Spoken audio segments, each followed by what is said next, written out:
for inviting me here. My paper, as you can see, is titled The Road to Empire, the Political Education of Khalsa Sikhs in the late 1600s. And in this paper I get to join together two of my most favorite subjects, education and politicization. I'd like to start off with two quotes that I think basically captures and frames the next 20 minutes of my presentation. The first quote is from within the Sikh tradition. The 10th Guru explained, "The Sikhs shall study kingship and forget their former peaceful ways. In time they will become kings, governing from their horses." This is from the Pan Prakash, written in the early years of Maharaja Ranjit Singh's reign. Another quote by the famous Dr. Leitner, written in the colonial period, states, "Guru Gobind Singh Ji extended his patronage onto the 52 immortals, or the great Gurmukhi poets of all religions, who wrote on theology, moral philosophy, history, and state economy." The word he uses is siyasat madam, which actually means state politics. So what you see here is that there is a focus in the time of Guru Gobind Singh Ji to educate his followers in what was called Rajniti, which is politics, and governance, and so forth. Now the interesting thing is that while the inside perspective shows that the education is with the aim of eventually creating kingdoms, for the British it more sounds like it's just for the sake of education alone, but we'll dive more into that maybe later.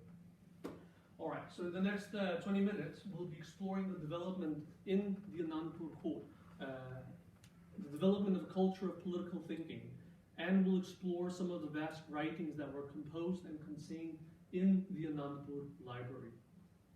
This is preliminary research. It's based on my research with the aim to publish a book later this year. I'd love to get some good feedback and critical questions from you afterwards that I can take home and hopefully be inspired to do some more changes and so forth. So basically, just to frame it up, in 1665, the Sikhs are a ruled minority within the Mughal Empire. They are ruled by the Mughals. Fast forward 1 century, and suddenly the Sikhs are rulers of some of the wealthiest parts and some of the wealthiest provinces of the Mughal Empire. And my research is basically to see what happened during that century that led to this change. Alright, so basically I've identified three methods that the Guru employed to politicize the Sikhs. The first one is the Sikh scriptures and literature by the court poets that deal with Rajniti. I'll show you more about that in a few seconds. The second one is the Khalsa Rahat and the implementation of that. And the third one is military training. I'll mostly focus on the first two here in this presentation. The period is important because in the late 1600s, the Sikhs embark upon a path to become a distinct political nation that was later, like I said, ruling large parts of Mughal India. And my question then is, in what way did the court activities of Anandpur, if any, did they contribute to this politicization of the Sikh people as a nation? And what ideas of governance, rule, political dilemmas, political legitimacy, paradoxes did they discuss in the Anandpur court? As you will notice, I'm using a lot of different paintings here, and these are from the Anandpur Art Gallery, which has the aim to basically present Guru Gobind Singh Ji in a more scholarly fashion, rather than the typical illustration that we have where the Guru was primarily a warrior. As I will show here, he was a great scholar, and we need to represent that in the art as well. So you can see most of the Guru Gobind Singh Ji is always surrounded by poets, by scholars, and in literary engagements with manuscripts and so forth. Alright. As some of you might know, those of you who've read the writings of Louis Fenwick or Pyara Singh Padam in Punjabi, Guru Gobind Singh Ji had a court that consisted of more than 100 intellectuals from across the sub-Indian continent. More than 100. These were invited to Anandpur by the Guru. Okay? Alison Bush, may she rest in peace, in her famous book, Poetry of Kings, she wrote that these court poets, they weren't just passive academics or scholars sitting, writing on their manuscripts and just doing that. They had an active role in influencing and shaping society. And she writes in her book, court poets could be, among other things, teachers, advisors, historians, political commentators, diplomats, and military men. They were essential not only to the literary culture, but also to the society of the day. The reason I take this quote in is because when we talk about gullies and and scholars, we automatically just give them more of a, we automatically think of them as having more of a passive role. But as you can see here, they're much more than that. They're also engaged in the politics of the day. All right. From our historical 18th, 19th century sources, we can roughly estimate that 10 to 20%, depending on how you count, of these Anandpuri court poets, they migrated from other royal courts in the Indian subcontinent. This means that they brought with them in-depth knowledge on the state of politics in the Mughal, regional empires and administrations, also in the Rajput ones. As you can see here, names like Bhai Nandalal Goya, Vrind, Sukhdev, Alam, Gurdas Guni, Kashi Ram, and so forth. Just a quick overview, you can see which kingdom they were attached to. Some of them were the central administrations in Delhi, others were the regional ones in Multan and Lahore and so forth, but also the Rajput states. And you'll also see here some of the writings that they produced, either as original writings or translations. They deal with bureaucracy, statecraft, linguistics in terms of how do you write good literature. And that was a big topic in the Anandpur court as well. All right. Just to sum it up, or just to make it more illustrative, let's do a timeline. On the one hand, we have 1675. That's the year Guru Gobind Singh Ji becomes the Guru at a very young age. And then we have the sacking of Anandpur in 1704. So roughly a 30-year period here. What we see from the manuscript record available to us is that very early on in the Guru's reign, two translations appear in Anandpur of the Hitopadesha. Has any of you read the Hitopadesha? Know the Hitopadesha? Right. It's a very significant book, because basically it's the first one to appear in Anandpur, being most likely commissioned by the Guru. I think it was only Professor G who said he knows the Hitopadesha. Let's try to Google it and see what comes up. What is this Hitopadesha that inspired the Guru? It's a book for kids. It's children's tales. The Hitopadesha is one of the most famous books to emanate from the Indian civilization. It's been translated to I don't know how many languages, and basically it's a book that it's a book written for children that teaches politics. It teaches young children, young princes, to one day become kings on their own. So it teaches them about how to select friends, how to select allies, how to discard friends. It teaches long-term thinking, it teaches short-term thinking, the pros and cons of each kind of thinking. It teaches the pros and cons of respecting authority. It teaches the pros and cons of listening to your own reasoning. Where's the limitations of following tradition versus following your common sense, and so forth. And it's made in a very, I don't know if you read it, it uses, like you can see here, fables to discard those messages. It's not really that different from Disney today that teaches moral lessons to kids through cartoons. Yeah. So it's very significant that the Guru, if you can see what the Guru is doing here, it's very significant that the Guru is bringing in literature that teaches the basics of Rajniti and the basics of kingships. Perhaps because the Guru wanted the Khalsa or the Sikhs to one day become rulers on their own. Are you with me so far? Yes, great. What happens next if you look at this timeline? Professor Gurnaam Singh mentioned the creation of the Khalsa, which is roughly around here. Let's see what happens before that, in the 20 years prior to that. The Rajniti Rakabat enters the Anandpur court. Pandit Devidas brings it from Rajasthan. We had the Shahnameh. If you read Professor Louis Fenwick's books, there's a deep analysis of how it's interlinked with the Anandpur court. The Sridasan Granth Sahib, many of the writings there are actually political writings. They're Rajniti writings. You have the 18 Puranas. We often think of it as mythology. It's actually courtly writings and courtly materials. You have the Chanakya Rajniti. You have the Mahabharata. Also, it's not a book of mythology. The Mahabharata is actually a book of battles and court culture, governance, and all these different aspects. You have the Zuriratnama, Prem Sumara, you have Govind Gita, and then another edition of the Hitopadesha. What we see here is that, especially if you're not familiar with these writings, these are the civilizational texts of the Indian subcontinent and the Islamic world. So these were texts that were expected to be read by cultured people.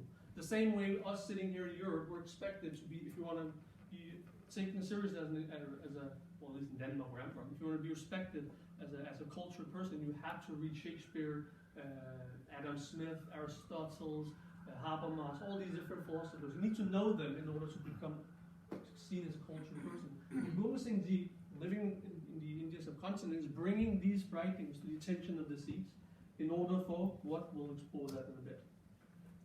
Alright, so that's the manuscript record. As a part of his all-around education, the Guru spent every evening studying Rajniti in the form of virtuous stories, and he profited greatly from them. This is written in the Bansali Nama during the early Misl period. Again, so we have it both in the manuscript record, but we also have it in the narratives around the Guru.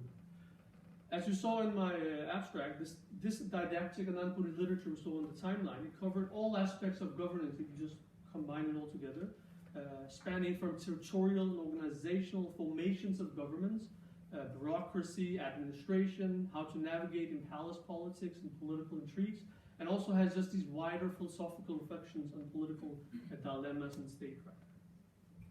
All right, this is probably the most important, the next three slides are the most important, so pay close attention to these ones. The writings I introduced before are called niti in the Indian literary tradition. It's a specific genre of writings that have been produced for thousands of years. In the West, we would call it a mirror for princes. So it's basically writings that are used to advise and give political advice to rulers and kings. Guru Gobind Singh introduced this literature to the Sikhs, as we could see. And niti is often seen as the gray zones of human conduct, where vice and virtue, it basically ceases to exist. Situations where being a forgiving person, it might not be an appropriate attribute. Because if you keep forgiving an individual, they might just keep harming you again and again. It's about situations where telling a lie could be a good solution, because you might save a lot of trouble by telling a short white lie, and being humble is a sign of weakness. And the idea is basically, as you've seen in Hindu and the stories, that a lot of these good virtues that people, especially emanating from the Guru Granth Sahib and so forth, and a lot of Hindu writings and other religious writings, they're really good in a civil society context. But because politics is such a dirty game, if you're into politics as a humble person, as a virtuous, truthful being, people are just going to walk all over you. So the niti writings, they basically prepare you for that kind of world where politics is a dirty game. And often, as you can see, niti literature reverses normative morality and ignites different levels of critical thinking and codes of dignity. Now, this is a very dramatic way to introduce a new kind of literature in a Sikh context, where concepts like seva and humility and truthfulness and so forth are very integral and central aspects. But we can see that this is what the Guru Gobind Singh wanted to train his Sikhs in, basically the art of governance and the dirty art of politics. This is a really good quote from Rajan. I'll just let you read it for 30 seconds, just to encapsulate it, so understand what this is about.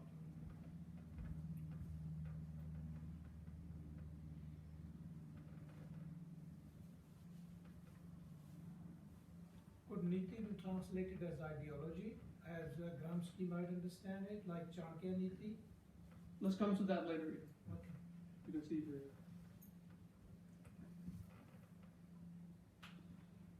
Alright, so you can see niti is what in the Indian tradition and literary tradition was used to educate princes in the art of governance and politics.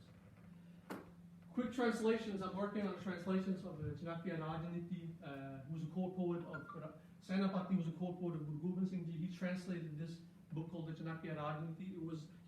Chanakya was the political engineer and advisor to the Gupta Empire. So a lot of these writings have been battle tested throughout history and used by empires. So for instance, he says, do not stay in a country where you cannot make a living, do not have relatives, you have sparse opportunities for education, and where you are not respected. It is best you leave such a country. People should not be too kind-hearted. They should have traces of cunningness inside them. As you can see, this might be quite controversial for a lot of Sikhs to read stuff like this. Also, another quote is that you should be, especially as a king, you should be willing to abandon a disloyal successor, a disloyal queen, disloyal allies, and disloyal subjects. Also be willing to abandon a disloyal government and a disloyal prime minister. These are the true teachings. Alright, so what happens is that the Sikhs are spending 2 decades studying, discussing ideas of governance and politics in the Anandpur court. Around the early 1700s, you can see that the Sikhs advanced from being translators, these texts from ancient civilizations, to becoming policymakers because they craft the Prem Sumara, which historians now trace to the early years of Guru Gobind Singh's Anandpur Darbar. So in this Prem Sumara, the Khalsa envisions a government, Khalsa rules to supplant the Mughals. And they create this hierarchy, basically, how do you structure a society? The Prem Sumara is, in many ways, it covers the same encyclopedic concept as the laws of Manu and so forth, like how to basically live, how to basically construct a social life. So again, it uses the model of kingship and kingdoms because that was the only model that was known at the time. But it then adds this Sikh ethos onto it. So you have the ruler, the Maharaja at the top. He has a prime minister who's a wazir, described as Gurumukh. You have governors in distant provinces. You have the army general. You have the princes and brothers, and then they have their own army as well. Most of the power in this Sikh conception of the state is decentralized into the provinces. So each governor has this bureaucracy underneath him, and these ministries, as you would call them today. Now, interestingly, like I said, a lot of Sikh ethics are brought into the Prem Sumara. You can, for instance, see that there's no impunity for the Maharaja. He's at the top of the hierarchy, but if you see the supreme judges in the distant provinces, they can actually summon the Maharaja if he breaks the law. Because it explicitly says the law applies to everyone, the ministers, the Maharaja, even his family. So in the distant provinces, if he breaks the law, they can summon him and they can punish him. All right, that's one thing. That's what I talk about here is literature. That's probably even today, but also back then, especially back then, that was probably confined to the literati. So how do you make sure that these fine teachings of politicization actually reaches the people, the commoners in the villages and so forth? And this is where Khalsa comes in, because this is where you see politicization of the Sikhs at ground level. So the niti and the ethics of Guru Granth Sahib are incorporated into the Khalsa so these ideas of resistance, of having an independent and sovereign self-notion and identity, dignity, critical thinking, being critical to authorities and so forth, which is basically the basics of niti, that's all incorporated into the Khalsa. A lot of the things that modern historians and scholars have called Islamophobia in the Rehatname, that says don't trust the Turks, don't work for the Turks, never bow to the Turks, don't learn their language and so forth. I argue that this is actually to be seen as what we today would call an expression of an anti-power discourse and the politicization of a people at ground level, because it can be Islamophobia, because there was an asymmetrical relationship between the ruled and the rulers. It's not saying don't trust your neighbor, it's saying don't trust the people in power. This is different from Islamophobia, because there's nothing as such from my reading that says don't trust your neighbors and such. So again, you can see that the literati has their way, and then it trickles down into the Khalsa. All right, my last slide here. The Anandpur Raj. I think historians need to reconsider the political status of Anandpur. If you look at it through a lens of politics and Rajniti and so forth, and the writings produced by the Kol poets, there is a case to argue that the Sikhs considered themselves to be living within an autonomous dominion. They didn't see themselves as subjects of the Mughal Empire or of the Pahari Hill Raja and their states. Just two quotes from the Kol poets that were surrounding the Guru. One of them writes, in a very Mughalite fashion, he writes, the auspicious town of Anandpur is located next to the river Satnam. Guru Gobind is our king. He rules over this most fortunate and perfect dwelling. Another one at the colophon, it states, Sri Satguru Gobind Singh is the tranquil ornament of the temporal and spiritual domains. In the midst of this Raj, I completed the Bingal Sahib. Yes. So, like I said, I'm working on a book on this subject. Hopefully I'll be able to publish it in about a year or so, later this year. And it further researches, what you saw was just basically the first chapter of it. But what I'll look into is Guru Gobind Singh's political objectives as he articulated it himself, but also by the Anandpuri poets that surrounded him. We'll look at the Dasam Granth Sahib as a Rajniti compilation, because the way that the Dasam Granth Sahib has been approached for centuries has been quite disadvantaged. If you look at it through this Niti lens, rather than trying to juxtapose it to the Guru Granth Sahib, it makes whole other different kind of sense. Also, we'll look at the connection between the political education in Anandpur Kol and the Khalsa Raj that was established by Banda Bahadur. And you can see that there are traces, like the people that were educated in Anandpur, they were also the ones who implement this Raj under Banda Bahadur's leadership. Also, we'll look at the continuous study and transmissions of these niti compositions among Sikhs in the 18th century and the political frameworks in the kingdoms established by the Misl Sardars in that century. Yes, thank you. Thank you very much.